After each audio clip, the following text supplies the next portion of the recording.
Welcome back to Beyond the Stats. We got Roman here this week to discuss Dolphins and Broncos.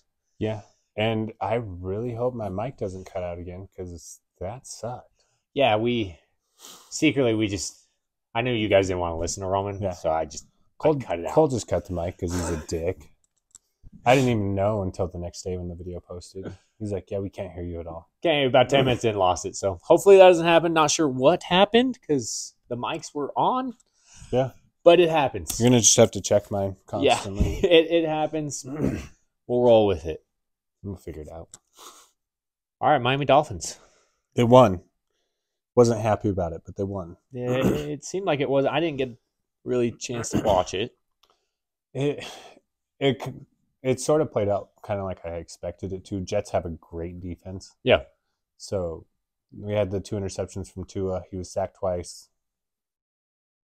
Had a fumble on the first drive, converting a 3rd and 3. He ran for it, fumbles, loses it. It's his 3rd lost fumble this year. But, I mean... Oh, so he had 3 turnovers. Yeah, he had 3 turnovers in that game. When we beat down the Jets, thanks to Holland's 99-yard interception for a touchdown before the half on the Hail Mary. That'll help. It helps. Offense didn't play awful because Jets are a great defense. But right. Like I said, kind of played out how I thought it would, but I was hoping for a little more. I keep hoping that Miami goes into full nuclear, full offense mode where they're just running again and they haven't been on all 4 cylinders for a few weeks now. Okay. What's status of A-Chain? They held him out because it was a short week. He took a hit on the week before his first week back, and he wanted to come back in the game. He kind of limped off the field, felt like it was good enough to play, and the coaches held him out, and then just held him out as a precaution. Fair enough. So he should be back. Jalen Phillips is done for the year. I was going to ask you about that. That sucks. I was watching that play, and I saw him go down. And I was like, man, did he trip? And then they showed the replay, and on the replay you can see the calf ripple and firing. And I'm like, yep, his Achilles just ruptured. You know, I was looking at a thing that there's been 10 torn Achilles. Maybe it was torn Achilles and ACLs, but it was at least Achilles over the past 3 years on that field. Really? Yeah. It's a terrible field. Yeah. So, yeah, it sucks. He was having a good year. He'd missed a few games already this year. It was nice. He tweeted out after the game that, everything happens for a reason. He'll be back stronger and better. But Dolphins just signed Jason Pierre-Paul. Oh, wow. Which they still have a great pass rush. Bradley Chubb's been a top 5 rated pass rusher most of the year. He's been 4th, 5th for an end outside linebacker. Emmanuel Ogbah, who missed all of last year. The year before, he had 10 sacks and 5 or 6 batted passes. Right. So, good pass rusher, not a great pass rusher. He's a good run defender. And then we have Van Ginkel that slides over into that rotation. He's a nice tweener, inside-outside guy. Yeah. And then signing Pierre-Paul just help bolster the group back up. I mean, our pass rush is still very good. It's just not. Did Pierre-Paul play last year? I don't know. I feel like that's a name I haven't heard in a while. Yeah, he had played. I don't know if he played last year. Something got his 2 fingers. Right. It's kind of hard with the claw. That's interesting signing, but hopefully it'll help. I mean, it's a depth signing. Yeah. They were looking at some other guys, but he's not coming in to play a vital role. He's going to spell our pass rushers. I mean, Max Crosby plays 99% of snaps. Why can't Chubb? That's true. That's fair. Yeah. That's fair. The big thing is I was kind of looking at stats and stuff on it, but I had just saw that Tua had the 2 turnovers or the 2 picks. Yeah. Yeah, I mean, one of them was an awful interception, which he's had a couple of those lately. He misread the defense and just stuck with his initial read. And yeah. I saw Waddle had a solid game. Waddle had a solid game. Tyreek went out with that foot. He's been on the injury report the past couple of weeks because of a foot injury. Right. Went out for a few snaps. He still had a good game. Mostert, they actually gave him the ball 20 times, which is nice. We never do that. So he had like 94 yards rushing. Okay. So getting A-Chain back just to spell that a little bit. Right. And what was the final score end up finally being? It was 31-13. 34-13. Right, because I said 31, right? Yeah, and I said 13 for the Jets. So we're close. We're there. I didn't want to give us 30 points. Right. But we got there thanks to defense and thanks to Jason Sanders making both of his field goals. One being a 54-yarder. That's nice. And that's the thing about Miami, right? They really haven't fully clicked offensively and defensively in the same game yet. No, they haven't. Right? You could argue the Broncos game, but it's still like that's an outlier, right? Right. And yeah, I mean, our defense was clicking this game, which I would expect him to. Tim Boyle's terrible. They picked him off twice, sacked him 7 times. Which, man, how do you get benched for Tim Boyle? Have you ever looked at what he did in college? No. He played 3 years for UConn. Okay. And in those 3 years, he was a part-time starter. Okay. In 3 years, he threw 1 touchdown, 11 interceptions, or 13 interceptions. What? I think it was 11. I think 1 in 11. And then transferred, so he sat out a year, and then went to like Eastern Kentucky and threw 11 touchdowns or 12 touchdowns and 13 interceptions in his 1 year as a starter. How did he get drafted? How did he go to the NFL? So I don't know how he made it to the NFL, but in Green Bay, he became a Nathaniel Hackett guy. So he lasted as a backup in Green Bay. Because I work for Nathaniel Hackett now. I don't know, man. But yeah, 1 touchdown. I'm pretty sure it was 13 interceptions. That's rough. In 3 years. That's rough. Like, that is terrible. That's why UConn never won a game. He was awful. Yeah. And you got benched for that guy. That's what I'm saying, dude. How do you get benched for that guy? That's that's bad. They didn't bench Zach Wilson either. He was third string. The backup was I kept saying Flacco, and it wasn't Flacco. It was they brought in someone else as the backup last week. Simeon. Oh yeah. Simeon is okay as a starter. Yeah. If you put him in the right offense, he's fine. He's not going to make mistakes, big mistakes. And I would have started Trevor Simeon, even not knowing the offense, over Tim Boyle. Yes, I agree. I would have too. I mean, he was always fine as a starter for the Broncos. He's never anything special, but he's fine. But he's going to take care of the ball, and yeah, he's going to manage the game. Right. And with Garrett Wilson, just feed Garrett Wilson, man. He could have been Aiden O'Connell, just like feeding Devontae Adams. Just feed Garrett Wilson and don't screw it over. Yeah, I don't know what's going on in New York, man. Man, Saleh. Can they hold on to Saleh? He's somehow kept this team together and in the hunt. Right. So he deserves credit, but first he fired LaFleur, and now he's got Hackett. Which he's killing it. He's really... Denver's happy he's gone. I'm ecstatic about it. Everyone in Denver's happy about it. So, yeah, I don't know what they're going to do there. Okay. Fair enough. But Miami will be fine. Got a nice schedule coming up of... you guys are now 8-3?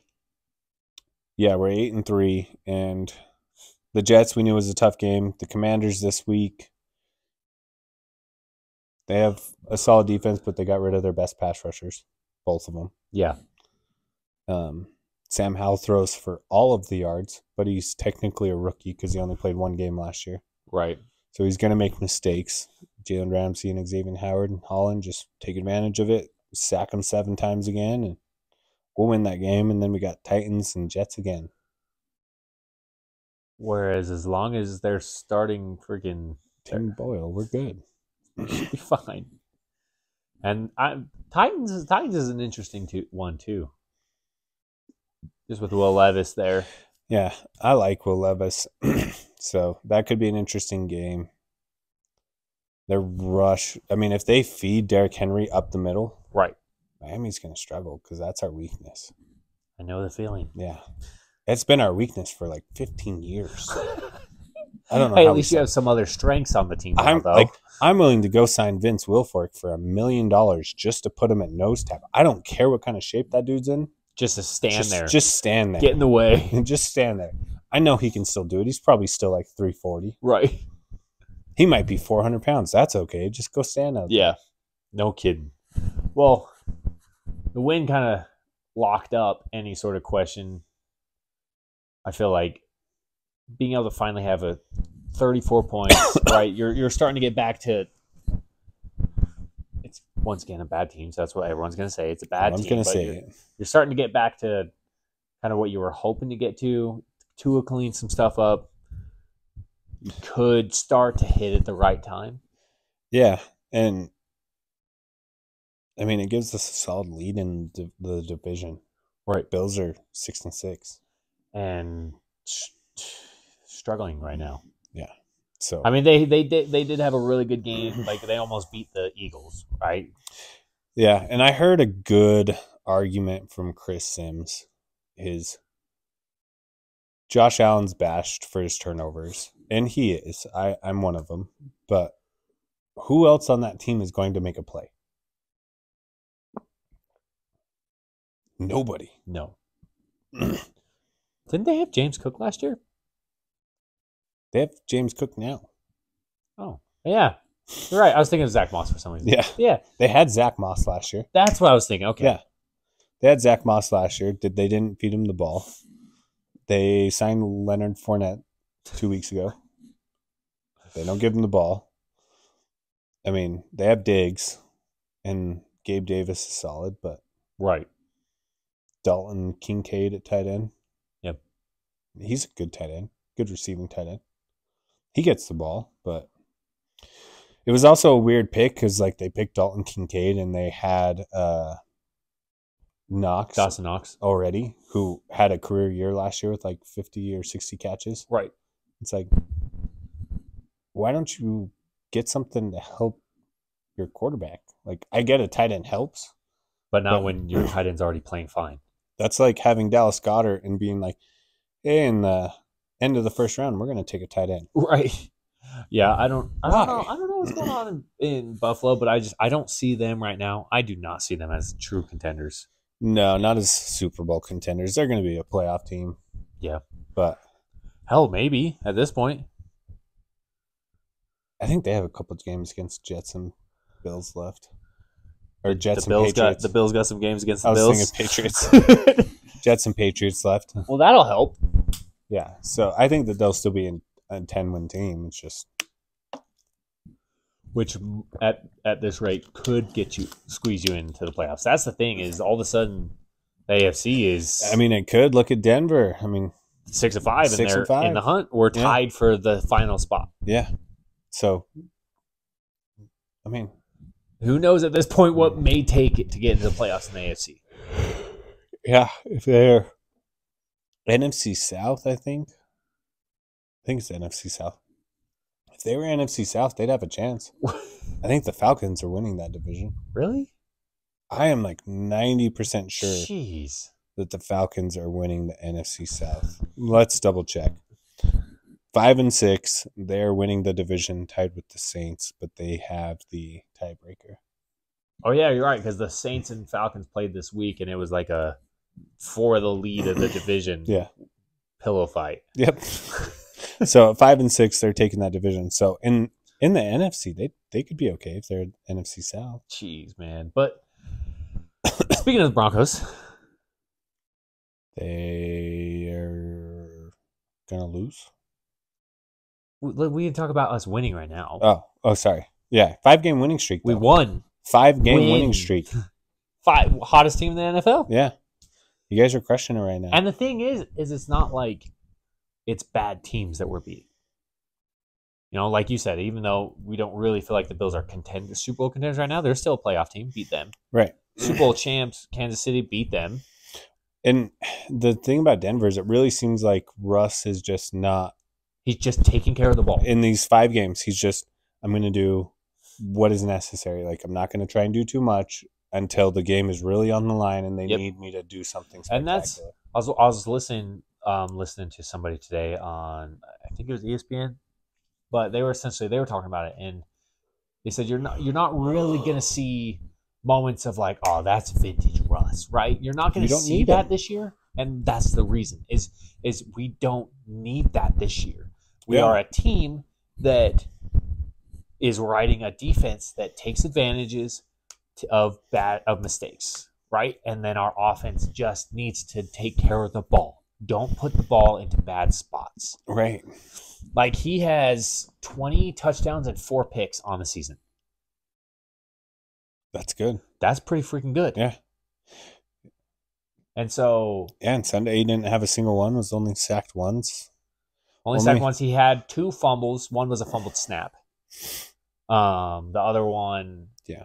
The other one was actually... He actually made an awesome play. 4th down. It was like 4th and 3. 4th and 4. Nothing. He scrambles. Makes a play, ends up going and getting the first down. And as he's going down like that, the safety kind of over top comes down and punches it out. No. And so it awesome. It was a great play by the safety in Cleveland. And so, but it was one of those plays where Russ has been able to look a little bit more agile this year. Because he lost 30 pounds. Yes. Big difference in this game was going against Cleveland, number 1 defense. We talked about it. You talked about it. The concern of them going to eat us alive. And the reason they didn't destroy us and have a bunch of sacks and stuff like that was we actually had a really strong run game. Well, and what was the score? 17-12 going into the 4th. 17-12? That's what you're asking. And then you knocked their quarterback out? Yep. And then P.J. Walker came in to get sacked 4 times? Yep. Because Dorian Thompson-Robinson had not been sacked once. No, he was taking care of the ball and getting the ball. And that was why he was playing. Yeah. No, for sure. But you had the lead anyway. Yes. So yeah, it's just we had the lead. Holding on to it. We had the lead, and we were stopping them on that possession in like the 30 or something like that. But we all of a sudden decided it's late. I know. I'm yawning because it's late, not because Cole's boring. We all of a sudden had a good rushing game. We had Javonte Williams, P. Ryan, and McLaughlin kind of just a full rotation. And P. Ryan had a couple of really big runs, and we finally did what we should be doing. We just ran behind Quinn Miners. Just let that guy clear you a hole. That's all you got to do. Because he'll go find someone and hit him. And as much shit as I talk on Garrett Bowles, the dude just wants to fight somebody. Just run behind those. Exactly. And Garrett Bowles actually had a pretty good game. And so all of a sudden our run game looked good, and it opened up the pass game a little bit. And so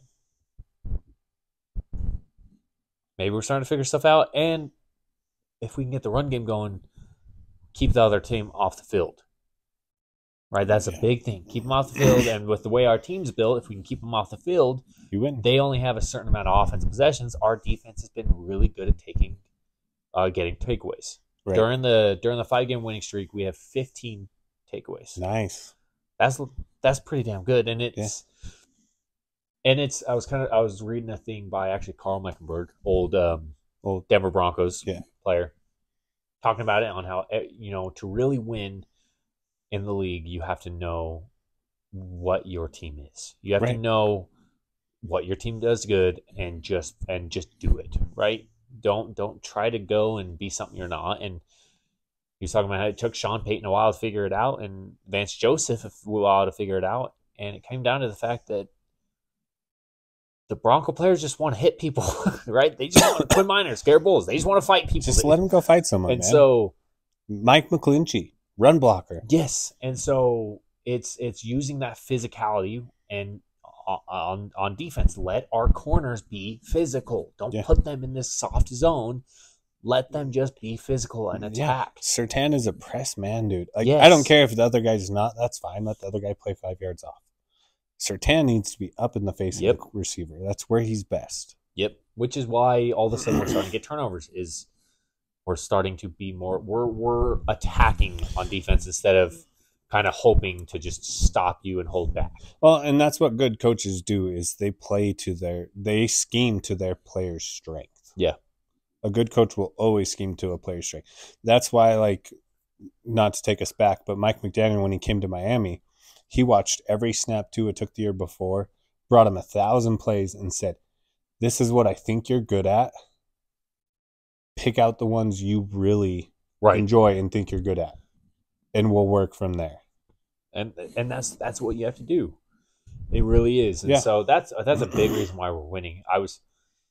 29 points against that Browns defense. I'll take that. We're still kind of struggling. We get some dumb penalties every now and then. The Browning penalty, which everyone was complaining about even after the game, it was a penalty, right? It's the fact that it's his last step. He's fine, and hitting him here, his last step, he kind of goes up, just barely ends up leaving his feet and going up, leaving your feet like that. That will be called every single time. Because when I saw it, I knew it was going to happen. Yeah, and it's one of those, especially where it's a bang bang. Sometimes it's hard because you're supposed to lift as you tackle, and so if you come in too high and not in an athletic stance, that's going to happen. It was leaving his feet is really what it came down to. Is it essentially launching, right? And honestly, I feel like if he had hit him in the stomach and left his feet, but then tried to brace himself, it would have been fine. It would have been fine. It's because, and that's the difference, right? You're seen as launching into the guy when you leave your feet going up. Yes. And so it's a hard thing, and it's going to take the players a while, especially certain players. But speaking of Baron Browning, having him back has been huge for our pass rush. Yeah, he's a good player. He was awesome coming out of Ohio State. Yeah, my issue with him coming out of Ohio State was like he was a tweener. Well, yeah, I'm like, you kind of show you could be a pass rusher, but you're okay in the middle. I'm like, I feel like he's better as a pass rusher. And we tried to play him as a middle linebacker. Yeah. And then we moved him to pass as a pass rusher, and it has changed his career. Yeah. So getting him back has been huge. I don't know if you saw the late hit that they called on PJ Locke in that game too. That was a horrible call. I came in as you had just finished rewinding it and rewatching it. That one was an awful call. That one I disagreed with horribly, but the Browning one I did. But we're still struggling in aspects of the game. We're really good once we get into the red zone defensively, and we're really good at getting takeaways right now. Yeah. We are still really bad running right up the middle. Which, when Vance Joseph was D coordinator for Miami, he was aggressive, but it was a bend, don't break defense. Yeah. We're going to be aggressive. We're going to take our opportunities. But once you get in the red zone, we're really going to clamp down and not let you score touchdowns. It'll be a field goal. Yep. And that was the thing is they scored – they had 2 field goals and then 1 touchdown. Actually, I would have called it on being a 9-point game or them scoring 9. That late hit they called was on 3rd and 7 at like the 15. Yeah, would have had it. It would have been 9 points. So, but the middle of the field, we're still kind of getting our ass kicked between the numbers. And honestly, that was the Cleveland's biggest problem. They didn't just pound the ball up the middle on us. Because when they were running on us, they were running all over us. And imagine if that team still had Chubb. I know. That hurts. It hurts to not see Chubb out there. I like Nick Chubb. Nobody dislikes Nick Chubb. Yeah. Like, seriously, he's the only running back in the NFL that's just like, I'm just here to run the ball. Yeah. And that team would be very different if he was on there. 100%. But the thing is, even with the running backs they have now, like Kareem Hunt, Jerome Ford, they still could pound that up the middle, and they just didn't on us. Because they could. They still put up a good amount of yards on us, so we still are struggling. We're still like last in yards, total yards and rushing yards. So there's obviously a lot of things we need to fix on that end. But we're at least getting a team identity and know that we are a team that we will take advantage of mistakes by the other team, right? Our corners, our safeties will take advantage and they will go after the ball. It's a my ball mentality, right? Yeah. And same thing with our defensive line. And so we will cause turnovers. It's just we still need to freaking figure it out in the middle. And me and you talked about, maybe Josie Jewell struggling because of our interior linemen. Mm-hmm. And there were several plays in this game, man. They would run like an off tackle. A hole would happen. Josie Jewell would be there and just freaking read it wrong. Really? And he would just like dive right. And so as he's diving, then he gets hit and blocked out of the way. Oh. And so it's not like he's getting picked up. He's more like hitting the hole and then just like reading the hole wrong. And so I still want to see Drew Sanders out there so badly. He should be out there. We're finally starting to see a little bit of Riley Moss. He's our nickel corner now. So anytime we're in, our dime. He's our dime corner. You guys have money, don't you? Like cap money?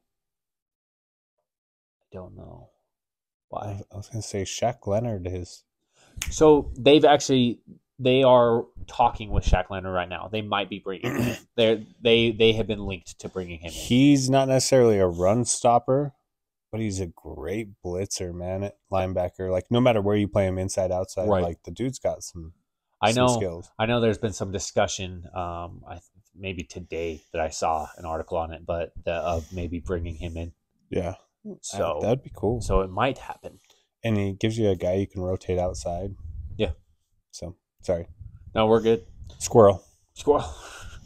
But yeah, I'm pumped. 5-game winning streak against. Put up good points against a really strong defense. The Vikings were a super hot team when we played them, and so we've got another. This week will be a really tough week for us. We play Houston, CJ Stroud, and that'll be interesting. That's an explosive offense. Yeah. Our one hope will be they don't have a great run game. They don't get the ball that their running back, Dameon Pierce. Well, they've been giving it to Singletary. True. That's true. Dameon Pierce has been hurt the past couple weeks. Yeah, Singletary, last couple of weeks, he's played solid. So we'll see what they do. Hopefully, similar situation to Miami. We're playing a rookie quarterback. We take advantage, and we're a team that's been taking advantage of mistakes and getting takeaways. And so, hopefully, that's what we do. You say that, but we need to do that. Do you know how many interceptions Stroud has thrown this year? CJ Stroud's different. I get it. Do you know how many interceptions he has on the year? Probably like 5. Less. 3? Less. What? He has the least interceptions in the NFL out of starting quarterbacks. Jeez. He has, I think it's 1. As long as he didn't throw one Sunday. I don't think he did.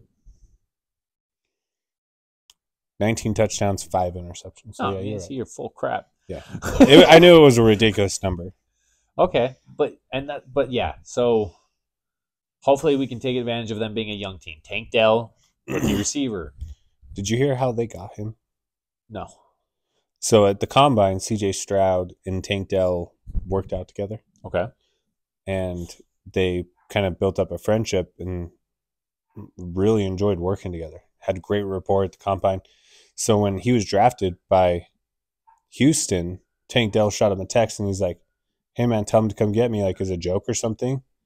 And I guess CJ's like, "I told them that you're my favorite player or whatever that I worked with." Wow. And so Houston came back and he was still available and they took him. It's been successful for them. It worked out. So we'll see. We'll see. Their offense does scare me. They'll be a good test to really kind of see where we're at, and it's an important game. 6-5, they're 6-5. This is a game that, like, we win this game. This is for the wild card. Yeah, pretty much. So we'll see. But great win again for the Broncos, and hoping Baron Browning doesn't get some sort of crazy suspension because the league might do that. They could. I think that he's going to get a fine. I'd be shocked. I'd be shocked on his, but I think he might get a little fine. But Denver, dude, they're firing on all cylinders right now, and they're being coached very well. That's the thing, dude, is with how bad Sean Payton was being ripped by me. 5 weeks ago. By me. Holy crap, has he made this look like a freaking miracle job as a coach. Well, him and Vance Joseph have been awesome. And that was what's cool. After the game, you could tell a lot of the players really liked Vance Joseph. A lot of the players went up and like they were high-fiving him and like hugging him and stuff after this game because you could tell this was kind of a moment of like where they kind of all felt that just kind of monkey off the back of like, okay, we are freaking flying high compared to where we were. And so obviously we've got a lot of things we still need to fix, but well, he came into Miami and he was an assistant coach and then was promoted to D coordinator for 1 year, and the players loved him. And he was solid. We had like the 17th or 15th ranked defense. Right. But we forced a lot of turnovers. Right. And everyone was like, oh, yeah. And then you guys immediately took him as a head coach. He had 1 year as a D coordinator, and you guys took him as a head coach. But players like him. Like he's a solid. He's a very solid coach. And that was the thing is he did a bad job as a head coach, but he was still liked by a lot of the players. Yeah, which was my concern when you guys got him. I'm like, I love Vance Joseph, but I don't know if he's ready to be a head coach. Yeah, and he was. He's even opened up about that. He wasn't. And hey, here's to hoping that maybe we get a Wade Phillips-esque situation that we had that the Denver had with Wade Phillips. Yeah, I'm glad he's working his way back, and Sean Payton is a veteran coach, and so it would be nice to see in a couple years if Sean Payton decides to walk away, that they just promote Vance Joseph and in-house. That's the thing is that's super possible. Like, I mean that when we lost Stan Campbell, when he was our interim coach, he left in the offseason because we got an entire new coaching staff. He went to New Orleans as the tight end coach. Right. And was Sean Payton's assistant head coach for like 2 or 3 years. Yeah. I think it was 3 years before he became the Detroit Lions coach. It would be a perfect situation, right? And it would be cool, right? Vance Joseph comes to Denver as a head coach, does a horrible job as ran out of office, and then comes back as defense coordinator, ends up fixing this freaking mess of a team with Sean Payton and builds up his reputation again. And within awesome. Denver, not his reputation, he's always had a good reputation, but within Denver, and ends up working his way back into a head coach and does a good job. That would be cool. That would be really cool awesome. To see. Yeah. I hope it happens. Yeah. 2 years down the road. Yes. But I don't know. Let us know what you guys think. If you guys think the Broncos are legit or they've been some fluke games. I don't know. What do you guys think we're actually in it or not? Are the Broncos legit? Is Miami a fraud? Is Miami a fraud? We put up 34 points in not a good offensive game. So, or was it just another bad team, right? What the media is saying. Yeah. They're going to all say it. So, let us know what you guys think. Yeah. Thanks, guys.